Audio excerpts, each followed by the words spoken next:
আসন্ন এডিসি নির্বাচনে 28 আসনে বিজেপি ও তিপ্রামথার বিরুদ্ধে লড়াই করার কথা ঘোষণা করল ত্রিপুরা রাজ্য উপজাতি গণমুক্তি পরিষদ। 23তম কেন্দ্রীয় কমিটির সম্মেলনে এই বিষয়ে চূড়ান্ত সিদ্ধান্ত নেওয়া হয়েছে বলে জানিয়েছে জিএমপি নেতৃত্ব। মুখ খুলল ককবরকের রোমান স্ক্রিপ্ট সহ একাধিক ইস্যুতে। আগরতলা টাউন হলে সদ্য শেষ হয়েছে ত্রিপুরা রাজ্য উপজাতি গণমুক্তি পরিষদের 23তম কেন্দ্রীয় কমিটির সম্মেলন। দুদিনের এই সম্মেলনে উপস্থিত ছিলেন সর্বভারতীয় সিপিএম নেত্রী বৃন্দা কারাত, ত্রিপুরার প্রাক্তন মুখ্যমন্ত্রী মানিক সরকার ও বিরোধী দলনেতা জিতেন্দ্র চৌধুরী সহ অন্যান্যরা। এবার 139 জনের কমিটিতে 137 জন নির্বাচিত হয়েছেন বলেই জানালেন সাধারণ সম্পাদক রাধাচরণ দেববর্মা। সম্মেলনে এডিসির 28টি আসনে বিজেপি ও ত্রিপুরামথার বিরুদ্ধে লড়াই করার সিদ্ধান্ত নেওয়া হয়েছে জিএমপির তরফে। সাংবাদিক বৈঠক করে একথা জানালেন নতুন কমিটির সভাপতি নরেশ জমাতিয়া ও সাধারণ সম্পাদক রাধাচরণ দেববর্মা। এ প্রসঙ্গে নতুন কমিটির সাধারণ সম্পাদক রাধাচরণ দেববর্মা বলেন, সামনেই এডিসি নির্বাচন আসছে। এই নির্বাচনে লড়াই আমরা করব। 1 ইঞ্চি জমি ছাড়া হবে না, ইঞ্চিতে ইঞ্চিতে লড়াই হবে। বিজেপি ও তিপ্রামথার বিরুদ্ধে জোরদার লড়াই করার সিদ্ধান্তই নেওয়া সম্মেলন। বিজেপি হুমকির সুরে 28টিতে লড়াই করার কথা বলছে, আবার তিপ্রামথাও 28টিতে লড়াই করার ঘোষণা করেছে। আমরাও 28 আসনে লড়াই করব, তবে ওদের সঙ্গে আমাদের লড়াইয়ের অনেক তফাৎ আছে। ওরা এডিসি দখল করে লুটপাট করতে চায়, দুর্নীতি করতে চায়। গত এডিসি নির্বাচনে তিপ্রামথা 18টিতে জিতেছে আর বিজেপি জিতেছে 10টিতে। কিন্তু তারপরও এডিসি এলাকার হাল ভয়াবহ। চারিদিকে হাহাকার, কাজ নেই, রোজগার নেই। বামেদের আমলে তিলে তিলে গড়ে ওঠে সম্পদ হয় বিক্রি করে নিচ্ছে বা বন্ধক রাখছে। আমরা এই অবস্থার পরিবর্তনের জন্য 28টি আসনে লড়াই করতে চাই, পাহাড়ের উন্নয়ন করতে চাই। সামনে এডিসি নির্বাচন, আড়াই মাস পরে এডিসি নির্বাচন হতে যাচ্ছে। এই নির্বাচনে লড়াই আমরা করব। 1 ইঞ্চি জমি ছেড়ে দেওয়া হবে। লড়াই ইঞ্চিতে ইঞ্চিতে লড়াই হবে। বিজেপি তিপ্রামথা উভয় দলের বিরুদ্ধেই আমাদের সেই যুদ্ধ লড়াই করবার জন্য অঙ্গীকার সেখানে গ্রহণ করে প্রত্যয় সেখানে ঘোষণা হয়। এবং যারা বলছে, বিজেপিও বলছে 28টার মধ্যে 28টা কি করে নির্বাচিত মানে জিতবেন কথা বলছেন না। মানুষের ভোটে না প্রশাসনিক কাজকে ব্যবহার করে অর্থ বলে বেশি বলে কিভাবে জিতবেন এগুলো খোলাসা করে না বলে একটা হুমকি সুরে বলছে 28-এর মধ্যে 28। তিপ্রামথা প্রদ্যুৎ কিশোরজি উনিও বলছেন 28-এর মধ্যে 28। আসলে 28-এর মধ্যে 28-এর লড়াইটা হচ্ছে ওদের লড়াই। আমরাও 28টাতে লড়াই করব, কিন্তু আমাদের লড়াই ওদের লড়াই যথেষ্ট সেখানে পার্থক্য রয়েছে। ওদের 28টার মধ্যে 28টা লড়াই হচ্ছে টাকা পয়সা, এডিসে যা আছে টাকা পয়সা আছে এগুলি লুট করো, দুর্নীতি করো, ক্ষমতা দখল করবার লক্ষ্যেই তাদের 28টার মধ্যে 28।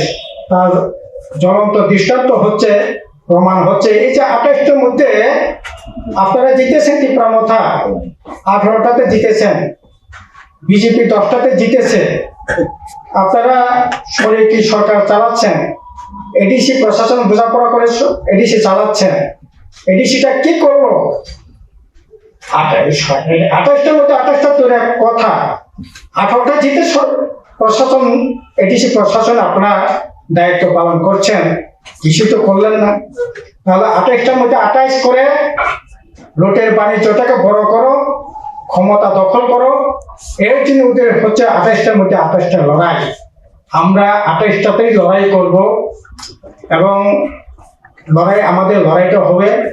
এডিসি এলাকায় যে এখন ভয়ঙ্কর অবস্থা চলছে, হাহাকার চলছে, কাজ নাই, কর্ম নাই, রোজগার নাই, বাজারগুলো খা খা করছে এবং এডিসিতে একেবারে লুটটা চলছে।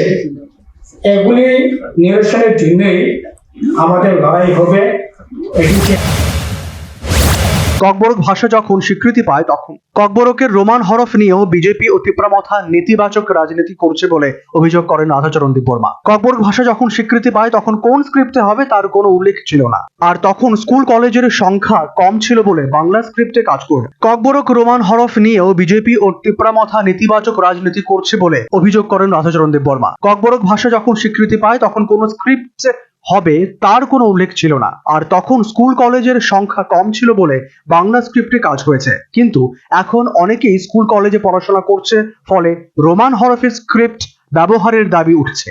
কিন্তু এই বিষয়টিকে নিয়ে বিজেপি ও তিপ্রামথা রাজনীতি করছে। তিপ্রামথা ককবরক ভাষায় রোমান স্ক্রিপ্টের জন্য রাস্তায় নেমে আন্দোলন করছে, কিন্তু নিজেরা এডিসি এলাকায় 18টি আসনে জিতলেও সেখানকার স্কুলগুলিতে এতদিন রোমান স্ক্রিপ্ট চালু করার কোনো উদ্যোগই নেয়নি।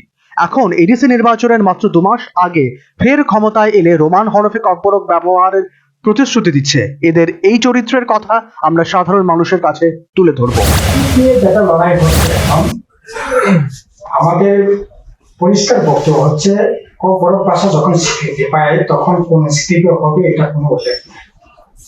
কাজেই তৎকালীন সময়ে স্কুল ছিল না, লেখাপড়ার লোক জানার লোক ছিল না, বাংলা ভাষাতেই লেখাপড়া হতো, তার নিরিখেই বাংলা স্ক্রিপ্টে লেখাপড়া হয়েছে। এখন দিনকাল পাল্টেছে, বিজ্ঞান প্রযুক্তি উন্নতি হচ্ছে, নেট মিডিয়া এগুলো আসছে, কাজে স্বাভাবিক কারণে রোমান স্ক্রিপ্টের চর্চাটাও, ইংরেজি লেখাপড়ার চর্চা বেড়েছে, সেই দিক থেকে রোমান স্ক্রিপ্টের বিষয়গুলো আসছে। আমরা বিরোধিতা করছি না। আমাদের সরকার থাকাকালীনে রোমান স্ক্রিপ্টে যারা লিখতে চাই লিখেছে, বাংলা স্ক্রিপ্টে যারা লিখতে চাই লিখছে। এখনো এটা সরকার, বামফ্রন্ট সরকার থাকাকালীন পর্যন্ত এটা ছিল, নীতিগত অবস্থান রেখেই এগুলি ছিল। কিন্তু বিজেপি সরকার আসার পর যে বিজেপি সরকারটাকে তিপ্রামথা প্রথম থেকে আইপিএফ, তার পরবর্তী সময় তিপ্রামথাই যে সরকারটা বানাবো, তাদের সরকারই এখন বলছে রোমান স্ক্রিপ্ট কোনোভাবেই লিখতে পারবে না বা বলতে পারবে না। ওরা বলছে বাংলা অথবা দেশের যে কোনো স্ক্রিপ্ট, যাই সে বিজ্ঞাপনে আমরা জানাতে চাই না।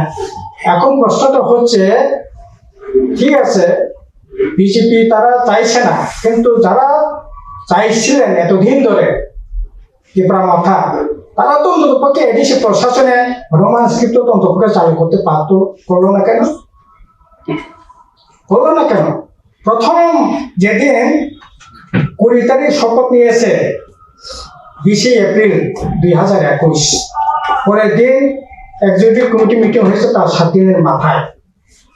সমস্ত স্কুলে ইংলিশ মিডিয়াম হবে, এডিসি এলাকার স্কুলগুলি, সমস্ত প্রাইমারি স্কুল এডিসি পরিচালিত স্কুল ইংলিশ মিডিয়াম হবে।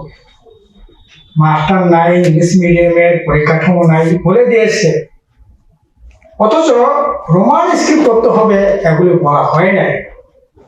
এখনো এডিসি এলাকার স্কুল পক্ষে রোমান স্ক্রিপ্ট তো চালু করতে পারতো, করলো না তো। শুনলাম এবার নাকি ওরা সিদ্ধান্ত নিয়েছে। আরে এবার সিদ্ধান্ত নিয়ে কি হবে? 2 মাস পরে ভোট হবে, আয়ু শেষ। হ্যাঁ, আর তাদের আয়ু শেষ। দরদ কি রকম, কার প্রতি কি রকম দরদ, এটা তো সহজেই আমরা চোখের সামনে দেখছি। ঠিক আছে, এগুলি মানুষের সামনে আমরা তুলে ধরবো। মুখে ও রাস্তায় নেমে বিরোধিতা করলেও বিজেপি এবং তিপ্রামথা রাষ্ট্রীয় স্বয়ংসেবক সংঘের পরিকল্পনা অনুযায়ী চলছে বলে অভিযোগ জিএমপি নেতৃত্বের। আরএসএস এর অঙ্গুলি হেলনেই বিজেপির নেতৃত্বাধীন রাজ্য সরকার তিপ্রামথার পাশাপাশি সন্ত্রাসবাদীদের মদত দিচ্ছে বলেও অভিযোগ তাদের। আর এর বিরুদ্ধেই এডিসি এলাকার মানুষকে নির্বাচনের আগে সচেতন করতে চাইছে জিএমপি নেতৃত্ব। এখন দেখার মানুষ তাদেরই এই উদ্যোগে কতটা সাড়া দেয়। Bureau report, news vanguard.